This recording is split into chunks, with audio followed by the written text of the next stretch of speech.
जो लोग गंडमूल नक्षत्र में पैदा होते हैं वो कुछ महत्वपूर्ण कार्यों के लिए उनका जन्म हुआ है। वो चुने गए हैं कुछ बड़ा करने के लिए इस अपने जीवन में, क्योंकि ये डीप कार्मिंग नॉट्स हैं जिन्हें खोलने के लिए आए हैं। जल तत्व का चौथा चरण और अग्नि तत्व का पहला चरण ये गंडांत पॉइंट होता है, जैसे कि रेवती का चौथा, अश्वनी का पहला।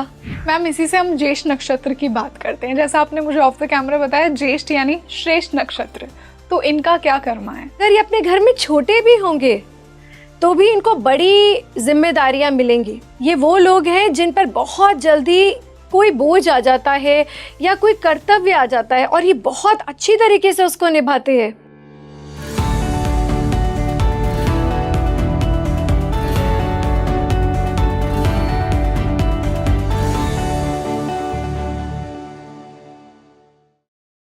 हेलो, मैं हूं आपके साथ Rangoli Sharma and welcome back to your favourite spiritual podcast speaking tree. आज फिर से मैं एक और बहुत ही इंसाइटफुल टॉपिक आपके लिए लेकर आ गई हूं, एस्ट्रोलॉजी का। जी हाँ, आज हम बात करेंगे गंडमूल नक्षत्र के बारे में। देखिए, ये कुछ ऐसे नक्षत्र हैं जिनको लेकर लोगों को बहुत डराया जाता है कि अगर कोई बच्चा इन नक्षत्र में पैदा हुआ है तो बहुत हैवी कर्मा है, बहुत नेगेटिव कॉनोटेशंस अटैच की जाती हैं, बहुत ही ज़्यादा भय पैदा किया जाता है लोगों के मन में कि इसकी पूजा करवाइए। आज हम इन्हीं नक्षत्रों का सच जानेंगे कि क्या कर्म आपकी सोल लेकर आई है अगर आपके ये नक्षत्र हैं, और साथ ही साथ कुछ रेमेडीज भी डिस्कस करेंगे। और इसी खास डिस्कशन के लिए आज मेरे साथ स्टूडियो में गेस्ट जुड़ी हैं, एक एस्ट्रोलॉजर हैं। मैं स्वागत करना चाहूँगी स्वाति मैम का। Ma'am welcome to speaking tree. Thank you Rangoli. तो जैसा कि मैंने कहा कि आज हम ज्योतिष के एक गहरे टॉपिक पर चर्चा करने वाले हैं जिसके बारे में लोग जानते तो हैं बट बहुत लोग बात नहीं करते हैं।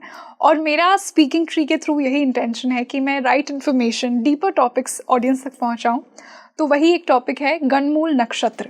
देखिए, ये जो नाम है इससे लोगों को बहुत डराया जाता है कि आप अगर इन पर्टिकुलर नक्षत्राज में पैदा हुए हैं तो बहुत ही नेगेटिव कॉनोटेशंस अटैच्ड हैं, डराया जाता है लोगों को, अशुभ भी माना जाता है। तो सबसे पहले तो मैं आपके थ्रू समझना चाहूँगी कि गंडमूल नक्षत्र होते क्या हैं एग्जैक्टली, कौन से नक्षत्र होते हैं ये? रंगोली, जिस नक्षत्र में चंद्रमा बैठते हैं उस नक्षत्र के स्वामी की दशा हमें सबसे पहले मिलती है, जिसे कहते हैं विंशोत्तरी महादशा।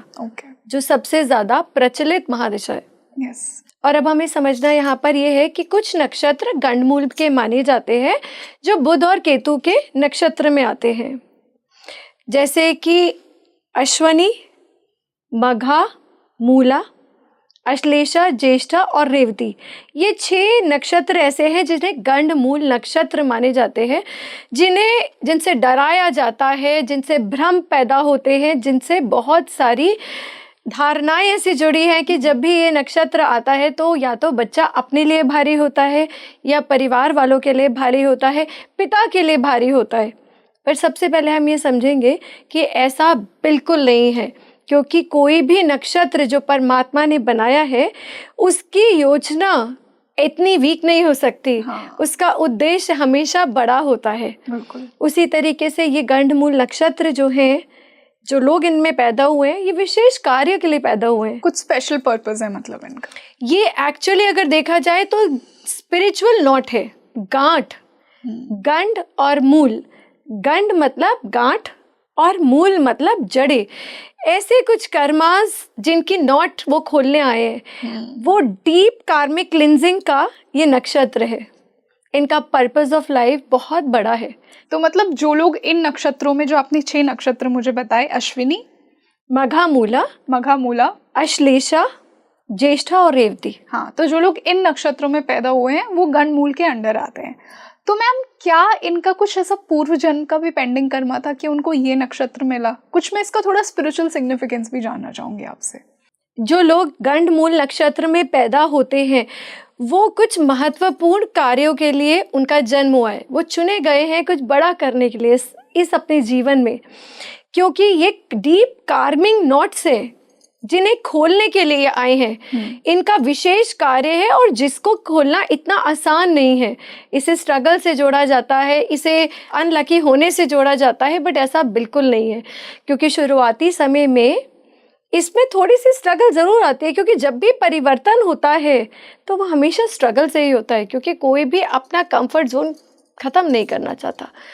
तो इसीलिए ये कार्मिक नोट्स है, इसे स्पिरिचुअल नोट्स आप कह सकते हैं इन गंड मूल नक्षत्रों को। ओके। और इसके साथ एक बात और भी है कि कभी भी पूरा नक्षत्र गंडांत में नहीं आता। मतलब क्या होता है? एक नक्षत्र के 4 पद है। जैसे हम सब जानते हैं अश्विनी के 4 पद है, हम पद कहें या चरण कहें, 4 पद है। पर ये संगम पॉइंट है जब चंद्रमा जल तत्व की राशि से अग्नि तत्व में प्रवेश करता है।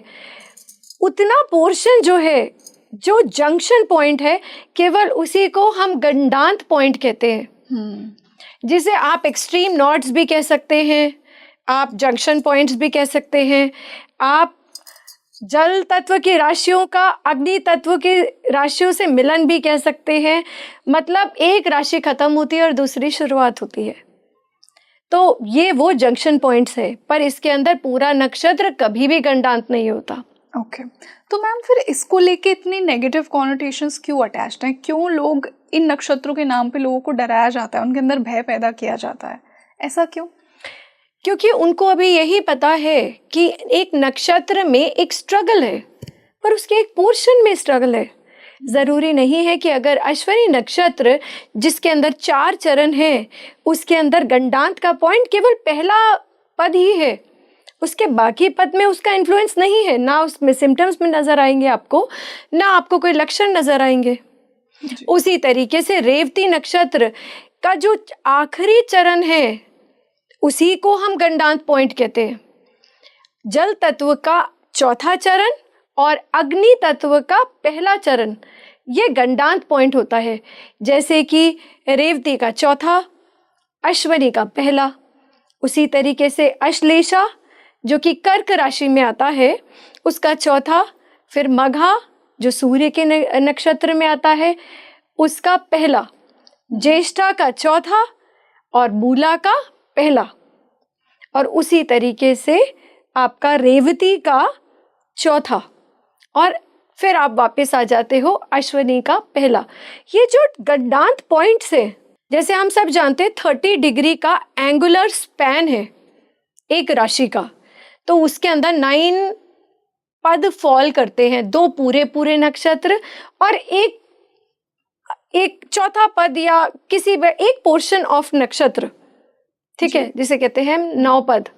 तो ये एक पद को ही हम नक्षत्र को रिप्रेजेंट करता है, क्योंकि जहां पर हम जल तत्व अग्नि से मिल रहे। तो पहले तो आप सब इस बात से क्लियर हो जाइए कि हम कभी भी गंडांत में या गंड मूल में हम पूरा नक्षत्र नहीं मानते, होता ही नहीं है, इसीलिए उसका इन्फ्लुएंस होता है। ये केवल एक भ्रम है कि पूरा नक्षत्र, क्योंकि कोई भी पूरा नक्षत्र खराब नहीं हो सकता। मैम मैंने जितना सुना है, ऐसा भी कहा गया है कि जो बच्चे इन नक्षत्रों के अंदर पैदा होते हैं, उनके लिए एक पर्टिकुलर पूजा भी करवानी चाहिए उनके पैदा होने के बाद। तो क्या ये भी सही है, या फिर ये भी एक भय पैदा करने का ही एक अलग तरीका है? देखिए, कुछ नक्षत्र होते हैं जो डीप गंडांता में होते हैं, उनमें हम पूजा करवानी ज़रूरी भी है और करवानी चाहिए भी। उसका कारण क्या है कि ये नक्षत्र जो हैं, इनमें ऊर्जा बहुत है। तो उन ऊर्जाओं को कहीं ना कहीं आप समझ लीजिएगा, उन ऊर्जाओं को मैनेज करने के लिए जब 27वें दिन, जिसे सतीसा की पूजा भी कहते हैं, 27वें दिन जब ये नक्षत्र वापस लौटता है, तब ये नक्षत्र की पूजा होती है, इस नक्षत्र का शांति होती है, तो जिसे कहते हैं पूजन। बट ये भी डीप गंडांता, या जो मैंने आपको बताया कि एक फिक्स्ड स्पैन का ही आपको कराना है, जब पूरा नक्षत्र का नहीं कराना होता। ओके। रंगोली गंडांत भी 4 प्रकार के होते हैं: लगन गंडांत, राशि गंडांत, नक्षत्र गंडांत और तिथि गंडांत। ओके। इसमें हमको ये समझना है कि हम उसको नक्षत्र को गंडांत में तो मान रहे हैं, पर कितना पोर्शन, ये हम समझ लेते हैं। जैसे मैंने आपको नक्षत्र में बोला कि नक्षत्र, यहाँ पर जब भी हम नक्षत्र गंडांत की बात करेंगे तो हम इन 6 नक्षत्रों की बात करेंगे जो इस गंडांत में शामिल है, जिसमें हमने बताया अश्वनी नक्षत्र, मूल, मघा, ज्येष्ठा, अश्लेषा और रेवती, ये 6 हमारे नक्षत्र है। और अगर हम बात करें लगन गंडांत की, जब ये गंडांत लगन पर आता है, जैसे मान लीजिए कि आपका कर्क लगन है और वहां पर अश्लेषा नक्षत्र में चंद्रमा विराजमान है, तो ये आपका लगन भी बन गया और आपका गंडांत भी बन गया, तो इसे लगन गंडांत कहते हैं। तो लगन गंडांत के समय सबसे ज़्यादा परेशानियां लोगों को आइडेंटिफिकेशन से आती है, अपनी पहचान से आती है, उन्हें थोड़ा समय लगता है, क्योंकि जैसे मैंने अभी आपको बताया गंडांत एक प्रॉब्लम नहीं है, पर शुरुआती तौर पे कुछ समस्याएं हैं, जिसके बाद एक बहुत बड़ा एलिवेशन और ग्रोथ है, क्योंकि उनका जो राइजिंग पॉइंट है वो बहुत हाई है, क्योंकि कहीं ना कहीं उसका उद्देश्य ही बहुत बड़ा है। तो लगन गंडांत मैंने आपको जैसे बताया, और तिथि गंडांत, तिथि गंडांत तब आता है जब नंदा तिथि और पूर्णा तिथि की किसी तिथि की शुरुआत है और किसी तिथि का अंत है, तो वो तिथि गंडांत में आता है, मतलब उसमें तिथि की ऊर्जा नहीं है। अब उसे समझ लेते हैं कि ऊर्जा से क्या मतलब, क्योंकि तिथि तो आपके हाथ में ही नहीं है, जैसे नक्षत्र आपके हाथ में नहीं है कि आप कंडमूल में पैदा हुए। तिथि की ऊर्जा जब नहीं होती तो ये बताया जाता है कि ये इसका सबसे ज़्यादा यूज़ मुहूर्त के समय यूज़ होता है, कि अगर आपका तिथि गंडांत होता है तो उस समय आपको कोई भी मुहूर्त से रिलेटेड काम, कुछ नई शुरुआत नहीं करनी चाहिए जो आपका फर्स्ट डे ना हो, क्योंकि आपके पास तिथि की ऊर्जा नहीं है। क्षय तिथि माना जाता है, मतलब तिथि की कमी है, तो इसे कहते हैं तिथि गंडांत। मैम, इसी से हम ये जो 6 नक्षत्र हैं, इनका इंडिविजुअली हम इनका कर्म समझते हैं कि क्यों इन्हें ही गणमूल के अंदर लाया गया। देखिए, पहला नक्षत्र अगर हम बात करें अश्वनी नक्षत्र, तो ये 3 तारों का समूह है जो बिल्कुल अश्व जैसे चिन्ह को दिखाता है। जैसे हम सब जानते हैं, क्योंकि इसके अंदर एनर्जी किसकी है, इसके अंदर मंगल की एनर्जी है, केतु की एनर्जी है, पर ये सूर्य पुत्र अश्वनी कुमार इसके देवता हैं, तो इसमें सूर्य की भी एनर्जी है। तो ये हीलिंग को, सर्जरी को और बहुत सारे स्वास्थ्य विभाग की एनर्जीज को ये दिखाता है, ये नक्षत्र। ये नक्षत्र का, जैसे मैंने अभी आपको बताया, केवल पहला चरण, मैं इसको रिपीट करती हूँ, जब आप अश्वनी नक्षत्र का केवल पहला ही चरण गंडमूल में माना जाएगा, उसका दूसरा, तीसरा और चौथा चरण नहीं माना जाएगा, क्योंकि वो संधि काल से बहुत पहले है। जब जल तत्व से अग्नि तत्व में प्रवेश करते हैं चंद्रमा, उसे संधि काल कहते हैं, तो वो संधि से काफी दूर है। तो पहला ही पद हम उसको नक्षत्र में गंडमूल नक्षत्र मानते हैं। और इसको अगर हम आगे समझे तो इसमें बहुत सारे ऐसे प्रोफेशंस हैं जो बहुत अच्छे हैं और बहुत लोग इसके साथ, मतलब ये एक बहुत ऑस्पिशियस और पावरफुल नक्षत्र है। डेफिनेटली मैम, वो पावर तो इसके अंदर है ही। आई थिंक इसका सिंबल भी एक हॉर्स होता है। जी, क्योंकि इसमें हीलिंग प्रॉपर्टी भी है, क्योंकि इसमें मार्स की भी एनर्जी है और केतु की भी एनर्जी है, तो ये हीलिंग को भी दिखाता है और स्पीड को भी दिखाता है। इसमें दोनों आ गई है। इसमें जैसे हम कहेंगे कि ऐसे लोग बहुत गुड लुकिंग होते हैं, मतलब स्कल्प्टेड होते हैं, पर उनमें एक समस्या है कि जैसे घोड़े को ज़्यादा देर खड़ा कर लो तो वो तकलीफ में आ जाता है, क्योंकि मूवमेंट, स्पीड उनका ताकत है। और ये ताकत किससे लेते हैं? सूर्य से ताकत लेते हैं। तो अगर आप अश्वनी नक्षत्र में हो और आपकी कुंडली में सूर्य भी बहुत पावरफुल है, तो आप समझ लीजिएगा कि यही नक्षत्र आपको कोई नेगेटिव इफेक्ट्स नहीं देगा, क्योंकि पावर तो अल्टीमेटली सूर्य से ही आ रही है इनके पास। तो मैम, अगर मैं रेमेडी जानना चाहूँ उन लोगों के लिए जो कि इस नक्षत्र में पैदा हुए हैं, तो बेस्ट रेमेडीज क्या होंगी? देखिए, सबसे बड़ी बात है, क्योंकि घोड़ा इसको रिप्रेजेंट करता है, आप घोड़े की पिक्चर लगाइए, अपने वॉलपेपर पे लगाइए घोड़े इस तरीके की आप, क्योंकि जो भी इस प्रोफेशन से जुड़िए आप, जो भी ये रिप्रेजेंट करता है, क्योंकि हमें सबसे पहले समझना है कि जिस नक्षत्र, हर नक्षत्र एक ऊर्जा को लेकर आया है। बिल्कुल। अगर आप उस दिशा में आप चलते हैं तो आपके लिए, क्योंकि उसकी पावर तो, उसी नक्षत्र की पावर तो वही है ना। तो आप अगर कोई भी सर्जरी, घोड़ों से रिलेटेड कोई वर्क, जिसे कहते हैं रेसिंग, स्पीड, ऐसे लोग बहुत अच्छे मोटिवेशनल स्पीकर्स भी होते हैं। तो आप कोई भी ऐसा प्रोफेशन करिए, आप हमेशा आगे जाएंगे, क्योंकि इसमें बहुत पावर और एनर्जी का नक्षत्र है ये। हमें साथ साथ ये भी समझना है रंगोली कि हर नक्षत्र एक ऊर्जा को लेकर आया है। जैसे हमारे अश्विनी नक्षत्र में मंगल और केतु की एनर्जी है, और वो सूर्य से क्योंकि गवर्नड है कहीं ना कहीं, तो जब आपका सूर्य, आप इस नक्षत्र को अगर कभी भी ताकत देना चाहें तो सूर्य की ताकत दीजिए।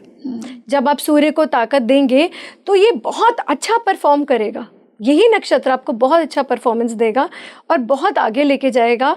और ऐसी नक्षत्र वाले अगर कोई मेडिसिन शुरू करनी है, जैसे आपकी बहुत समय से कोई सर्जरी ड्यू है या आपकी कोई यात्रा है, ये यात्रा का नक्षत्र है, ये हीलिंग का एनर्जी का नक्षत्र के कारण आपको कोई भी मेडिसिन शुरू करनी है तो आपको बहुत अच्छे रिजल्ट्स आएंगे। तो आप इसको इस तरीके से, इस एनर्जीज को समझकर आप इस नक्षत्र को जान सकते हैं। मैम, इसी से अगर अश्लेषा की बात की जाए तो? देखिए, अश्लेषा नक्षत्र 6 तारों का समूह है, जिसके देवता वासुकी नाग है, जिनका समुद्र मंथन में बहुत बड़ा मेन रोल है ना। तो वो बहुत अनबायस्ड है। अगर आप देखो, उन्होंने देवताओं और राक्षसों के बीच में समुद्र मंथन किया, पर वासुकी नाग बहुत अनबायस्ड रहे। तो उसी तरीके से ये सर्प को रिप्रेजेंट करता है और वासुकी की पॉजिटिविटी को दिखाता है। तो ये पितरों का नक्षत्र है।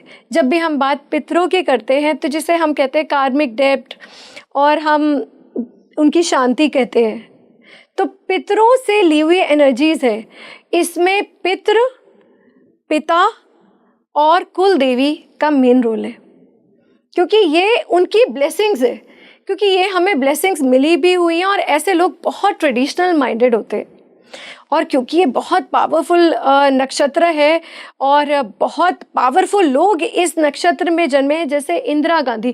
क्योंकि अगर आप देखिए, सर्प स्ट्रैटेजी को दिखाता है, प्लानिंग को दिखाता है, प्लॉटिंग को दिखाता है, और ऐसी ताकत को दिखाता है जो पाताल लोक की है, डीपर।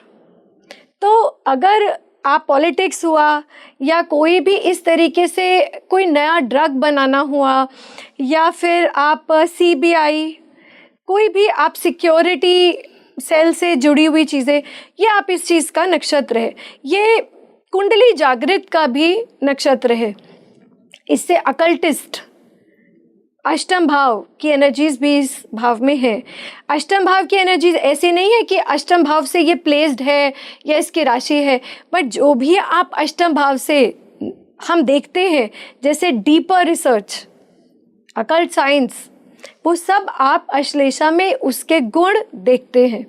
गुण और धर्म दोनों आपको अश्लेषा में देखे जा सकते हैं। अश्लेषा कर्क राशि में फॉल करता है, इसके चारों पद कर्क राशि में फॉल करते हैं। इसमें हम आखिरी पद, मैं आपको फिर बार बार कह रही हूँ कि हमको केवल अश्लेषा का चौथा पद को ही हम गंडमूल नक्षत्र में माना जाएगा, जिसकी हम शांति कहते हैं। ओके। तो हम इसको पूरे नक्षत्र को गंडमूल में नहीं मानेंगे।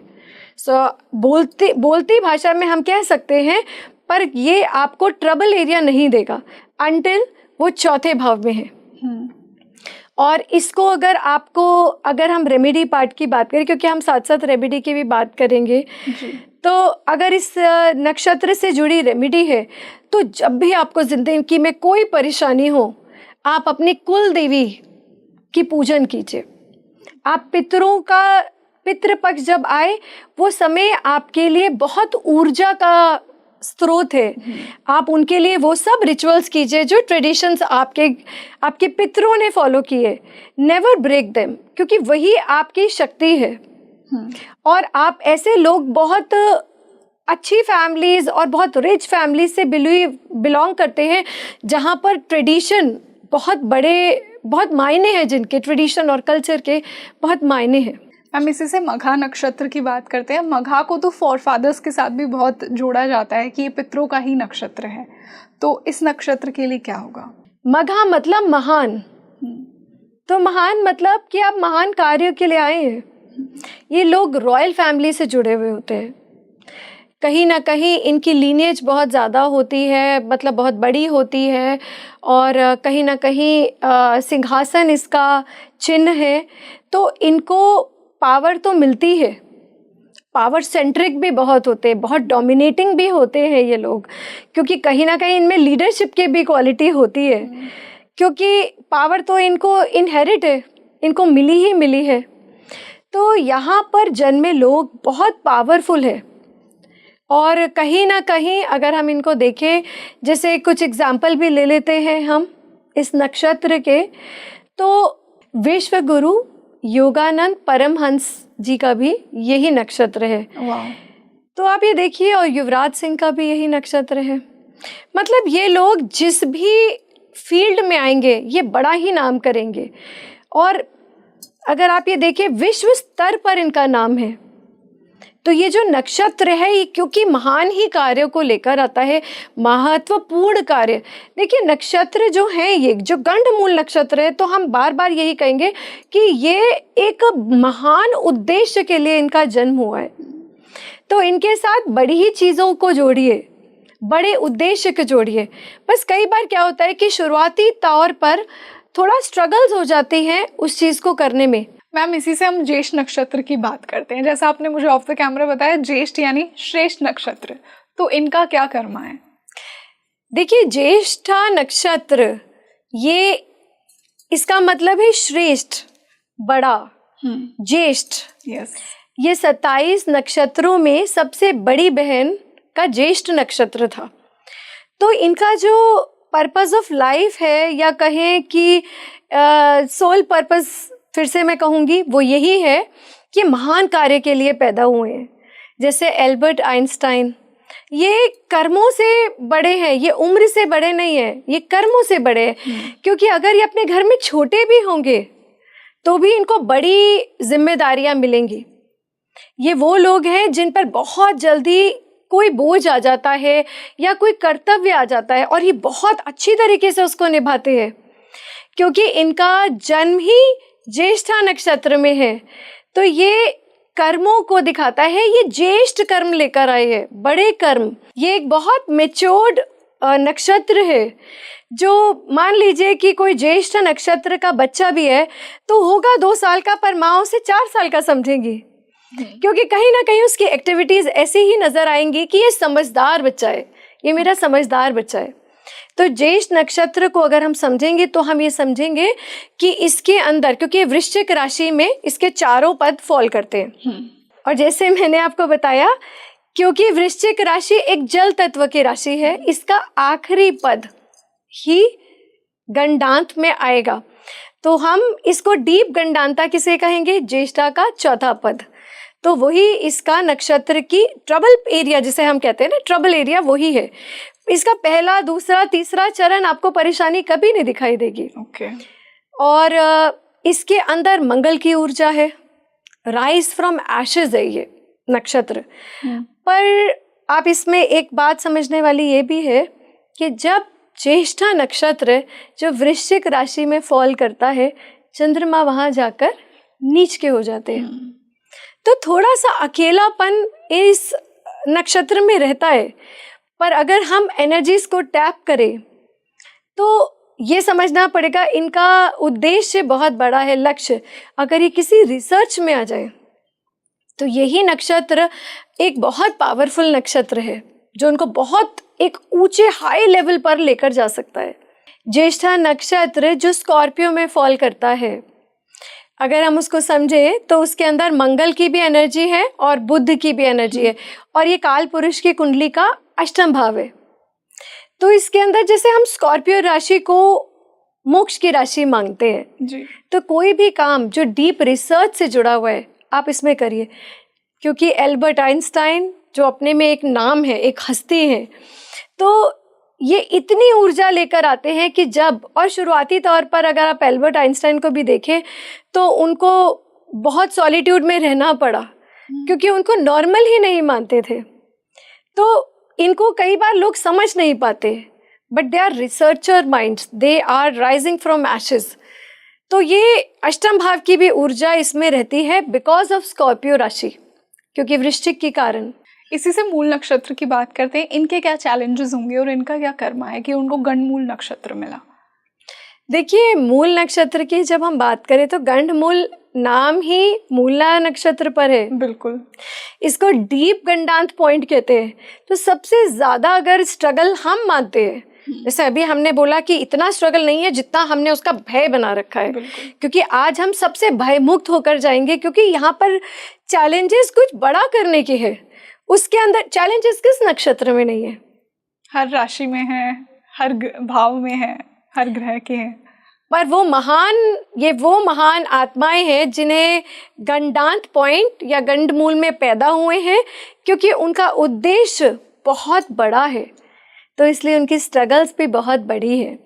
तो शुरुआत के समय में अगर मैं आपको बताऊं, तुलसीदास जी, इन्हें भी शुरुआत में बहुत स्ट्रगल मिली, पर आप एक जीवन पूरा नहीं पड़ता जितना उन्होंने अपने जीवन में पाया।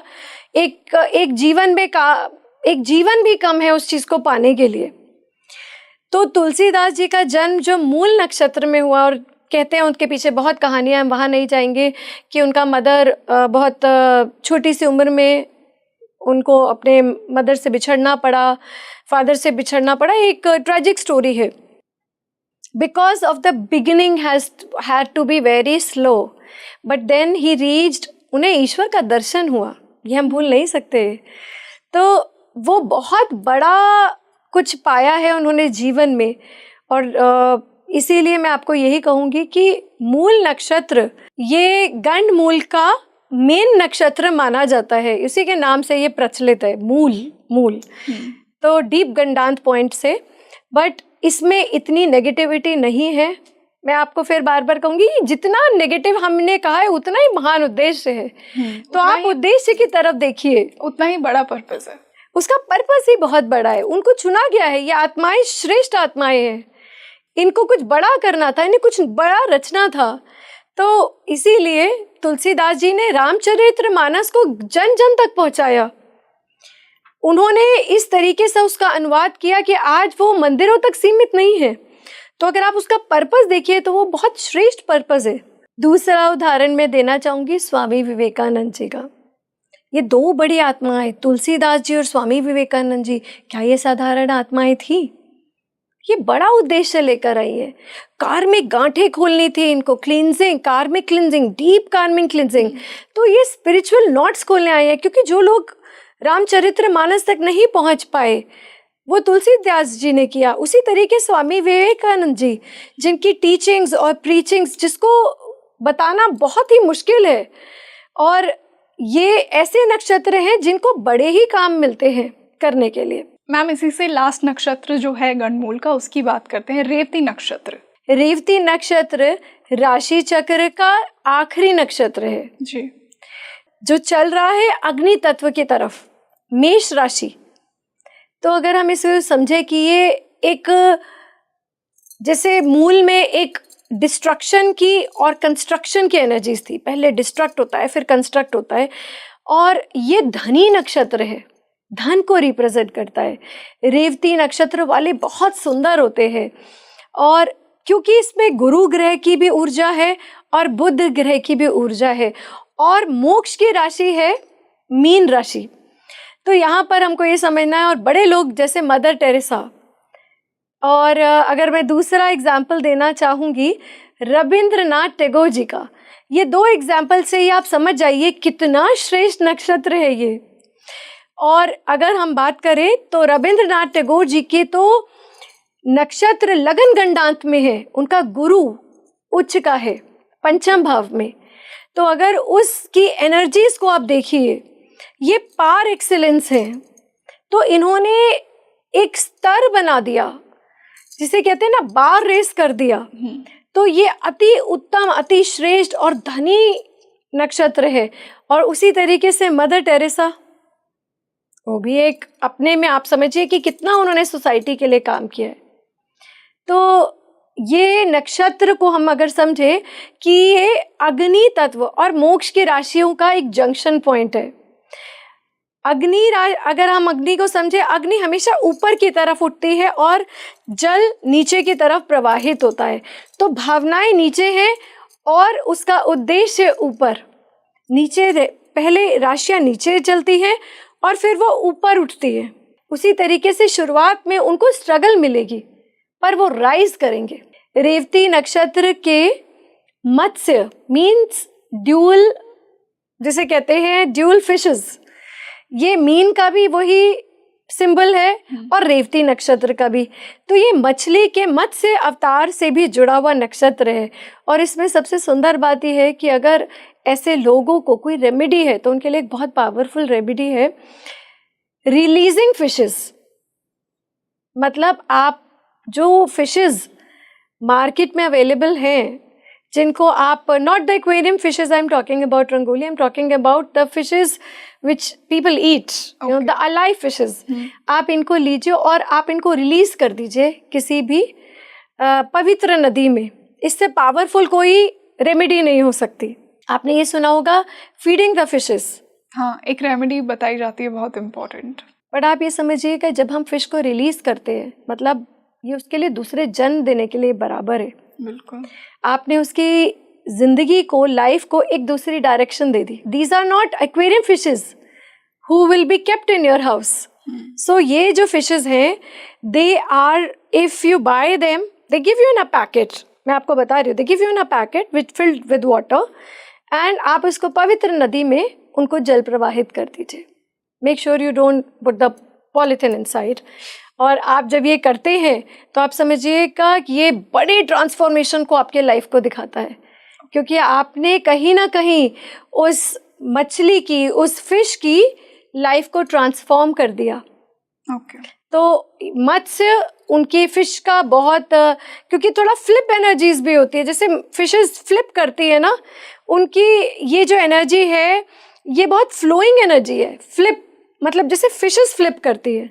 तो इनको टैप करने के लिए, इनको, क्योंकि ये कंट्रोल एनर्जीज, इनको भी कंट्रोल करना चाहिए। इन कंट्रोल एनर्जीज के लिए ये रेमेडी सबसे श्रेष्ठ है। मैम, हम श्योर कि व्यूअर्स का ये क्वेश्चन होगा कि बहुत सारे लोग इन नक्षत्रों में पैदा होते हैं, स्पेशली आज जो हमने 6 नक्षत्रों की बात की, तो क्या जो डिफरेंट लग्न के लोग हैं, जिनकी राशियाँ डिफरेंट होंगी ऑब्वियसली, बट नक्षत्र सेम है, क्या उनके लिए डिफरेंट रिजल्ट्स आएंगे? बिल्कुल रंगोली। उसका कारण ये है कि हर नक्षत्र को एक राशि मिली हुई है। जैसे अभी हमने बात करी, ज्येष्ठा को मिली वृश्चिक राशि, तो उसमें वृश्चिक की ऊर्जा है।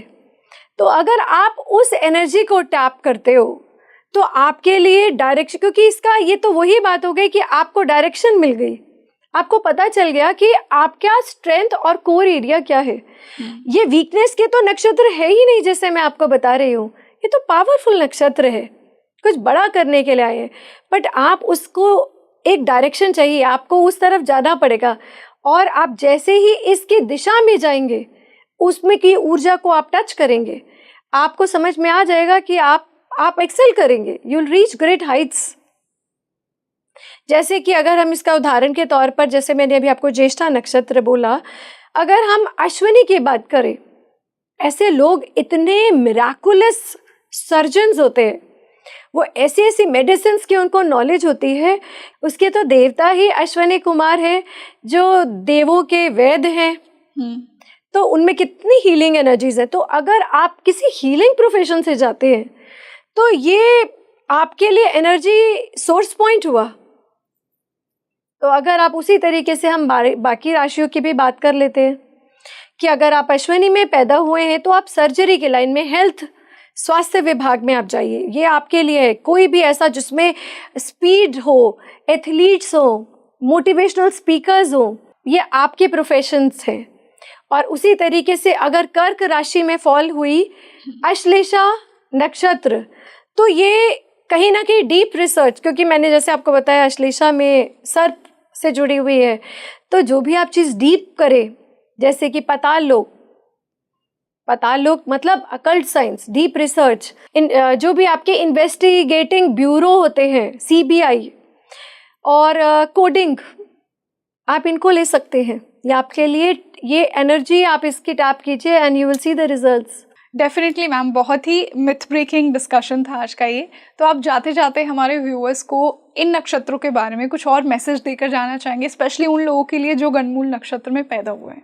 तो ये नक्षत्र जो है इनका पर्पस बहुत बड़ा है, और क्योंकि पर्पस बड़ा है तो शुरुआती तौर पर थोड़ी सी स्ट्रगल ज़रूर आ सकती है, बट आप ये देखेंगे कि इन्होंने जो भी किया होगा अपने फील्ड में, चाहे वो एजुकेशन का फील्ड हो या स्पोर्ट्स हो, चाहे पॉलिटिक्स हो, चाहे स्पिरिचुअल गुरुज हो, क्योंकि मोक्ष की राशियां इसमें आ गई हैं, 4, 8, 12, और अग्नि तत्व की 1, 5, 9 जुड़ी हुई हैं, अग्नि और जल तत्व, तो ये बड़ा ही किया है। और प्रोग्रेसिव राशियां हैं, फायर एलिमेंट है इनमें, तो ये तो बहुत इंडिपेंडेंटली वर्क करती है, क्योंकि 159 जिसे हम अग्नि तत्व की राशियां कहते हैं, ये बहुत इंडिपेंडेंट राशियां हैं। इनको शुरू में बड़े रेबेलियस भी कह सकते हैं आप कहीं ना कहीं। तो आप ये इसमें जन्मे लोग हमेशा आपको थोड़े से इंडिपेंडेंट सोच के नज़र आएंगे, कुछ नया करेंगे तो पहले विरोध भी इनको मिलेगा, पर ये कुछ बड़ा करेंगे। तो ये डर का नक्षत्र नहीं है, ये महान नक्षत्र है। तो मैम, आज हमने यही जो भय था गणमूल नक्षत्रों को लेकर वो हटाया, एंड आई एम श्योर कि मेरी ऑडियंस तक वो मैसेज ज़रूर पहुंचा कि आप कुछ बड़ा काम करने के लिए आए हैं अगर आप इन नक्षत्रों में पैदा हुए हैं। कुछ इनका हैवी कर्मा नहीं है, बट हाँ, कुछ आपको बहुत बड़े कार्मिक पैटर्न्स को लूज़ करना है, कुछ कार्मिक टाइज को अननॉट करना है, जैसा कि ये नाम सजेस्ट करते हैं। So thank you so much ma'am for joining us today. Thank you Rangoli. तो आप मुझे कमेंट सेक्शन में बताइए कि आपका कौन सा नक्षत्र है, क्या आपको क्या फील होता है, आप क्या पर्पस पूरा करने आए हैं? क्या आपको भी फील होता है कि कोई बड़ा पर्पस है जो आपको इस लाइफ में अचीव करना है? अगर हाँ, तो मुझे कमेंट सेक्शन में ज़रूर बताइए, और आपके गणमूल नक्षत्र को लेकर क्या ओपिनियंस है ये भी मुझे ज़रूर बताइएगा। हम मिलते हैं जल्दी एक और बेहतरीन पॉडकास्ट के साथ। मैं हूँ आपके साथ रंगोली शर्मा। नमस्ते।